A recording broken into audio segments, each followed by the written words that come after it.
Mga apo, halina't makinig sa kwento ng Sirena ng Palawan. Sabi nila, napakaganda raw ng sirena at ang kanta niya nakakabighani. Pero mag-ingat ka, apo. Ang kanta niya nakakabighani, pero minsan nakakaligaw. Minsan, nag-iiwan sila ng mga alaala. Mga regalo mula sa dagat.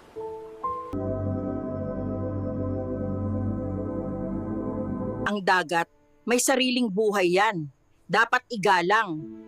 Kung hindi, magagalit ang mga nakatira dyan. Dagat, maraming sikreto. At ang sirena, naghihintay. Ang dagat, maraming sikreto